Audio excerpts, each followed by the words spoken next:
Bonjour et bienvenue dans votre SPOC numéro 4 dédié à votre projet de création d'entreprise.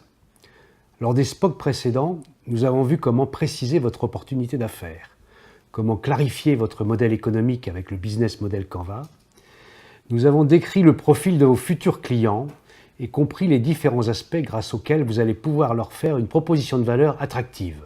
Votre projet s'adresse probablement à un segment de clientèle qui ne vous attend pas, qui a trouvé sur le marché des solutions alternatives. Et vous n'avez pas les moyens d'attaquer de front la concurrence. Peut-être même êtes-vous dans un environnement concurrentiel saturé, où la plupart des offres sont identiques et où sévit la guerre des prix. Alors, la seule solution qui vous est offerte est de vous focaliser sur vos concurrences et de rechercher à tout prix à vous différencier de ce qui existe déjà. Pour rechercher cette différenciation, nous vous proposons d'utiliser l'outil stratégique Canva, popularisé par Chan Kim et René Mauborgne, auteurs du best-seller La stratégie Océan Bleu, vendu à plus de 2 millions d'exemplaires. Le stratégique Canva initial est un graphique qui indique les différents points sur lesquels les compétiteurs investissent, les critères, par exemple performance, prix, qualité, délai et services, sur lesquels se focalise le jeu concurrentiel, les points forts et les avantages perçus par les clients pour les différentes offres en présence. Une première liste de ces différents points, que nous appelons les facteurs de compétition, peut être facilement dressée en analysant ce sur quoi et de quelle manière les compétiteurs communiquent vers leurs clients. En fait, ce n'est pas bien difficile de le savoir. Il vous suffit de décortiquer les plaquettes publicitaires et les sites internet de vos concurrents. Horizontalement, vous positionnerez ces différents facteurs de compétition et verticalement, vous évaluerez la valeur perçue par les clients, c'est-à-dire l'attractivité du facteur sur une échelle de faible à forte. Voici la première analyse que vous avez faite avec deux de vos concurrents. A est moins bon que B sur les facteurs de compétition 2, 3 et 4. Par contre, pour le cinquième facteur, son prix de vente, A est plus intéressant pour le client. Positionnez ensuite votre projet sur ces différents facteurs de compétition. Dans l'exemple proposé, vous n'êtes pour l'instant pas très différent des concurrents. Dans un premier temps, posez-vous deux questions. Quels sont les facteurs de compétition dont je pourrais me permettre d'atténuer la valeur ?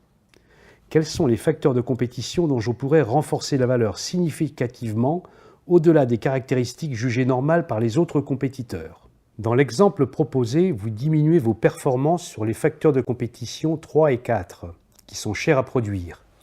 Du coup, vous baissez votre coût de fabrication. Vous pourrez ainsi augmenter l'attractivité de votre proposition sur le critère prix de vente. Il vous faut ensuite imaginer quels seraient les nouveaux facteurs de compétition, jusque-là plus ou moins négligés par les compétiteurs, que vous pourriez créer ou renforcer pour offrir une valeur supplémentaire aux clients. Mais comment trouver ces fameux facteurs différenciants ? Chan Kim et René Mauborgne proposent une méthode pour passer en revue les différentes possibilités d'amélioration. Il s'agit d'analyser les 6 étapes du cycle d'un produit ou service qui vont de l'achat à l'élimination et de les croiser avec 6 leviers d'utilité que sont la productivité pour le client, c'est-à-dire ce qui l'aide à effectuer l'étape plus rapidement ou avec une efficacité plus grande, la simplicité, la commodité, le risque, l'amusement et l'image, le plaisir, le respect de l'environnement. Il résulte de cette analyse un tableau de 36 cases, au sein de chacune desquelles il vous suffit de vous poser la question « Que puis-je faire pour améliorer ?»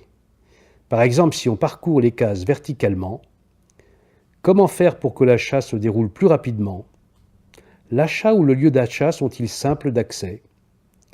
Existe-t-il un parking? Peut-on partir de suite avec le produit? La transaction est-elle sûre?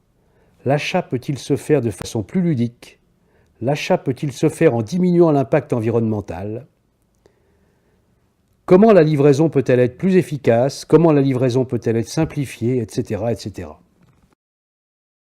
Après avoir réfléchi aux améliorations possibles dans cet exemple, moyennant une légère baisse de l'attractivité sur le prix, vous créez un véritable avantage concurrentiel en investissant sur les facteurs de compétition 6, 7 et 8 qui vous offrent la véritable différenciation par rapport aux concurrents.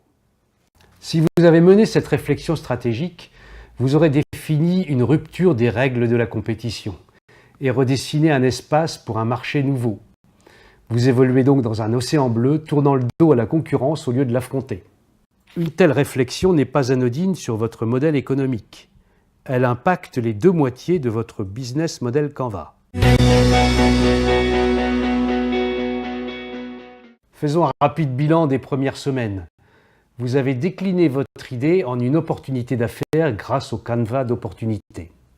La phrase projet vous a permis de synthétiser cette vision pour vos interlocuteurs. Vous avez traduit cette vision et le modèle économique que vous imaginiez sous la forme d'un business model Canva de départ.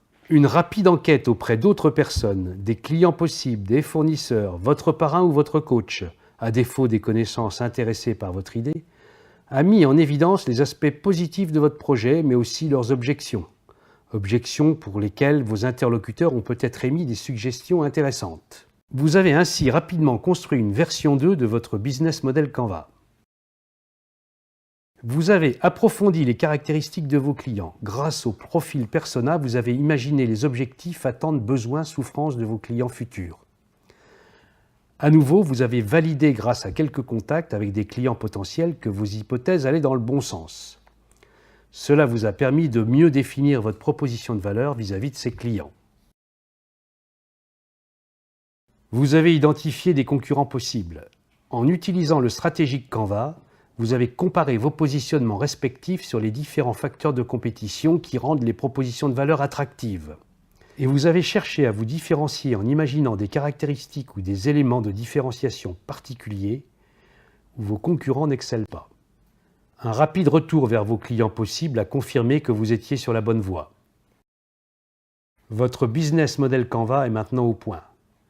Il vous reste à prouver qu'un réel marché existe pour votre projet. Selon la nature de votre clientèle, cela passera par des entretiens directs avec un échantillon représentatif de vos segments de clientèle et ou par une étude de marché plus approfondie pour démontrer la pertinence de votre modèle économique et la taille du marché que vous pouvez envisager.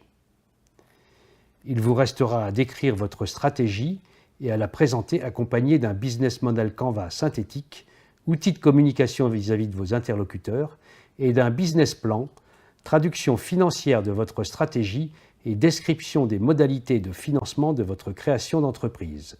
Si vous souhaitez approfondir les différents points que j'ai développés pour vous à travers les SPOC, adressez-moi un mail à réussir-sa-création-d'entreprise@gmail.com. Je vous enverrai en retour des extraits correspondants du livre que j'ai consacré à ce sujet. Je vous souhaite une belle réussite dans votre projet.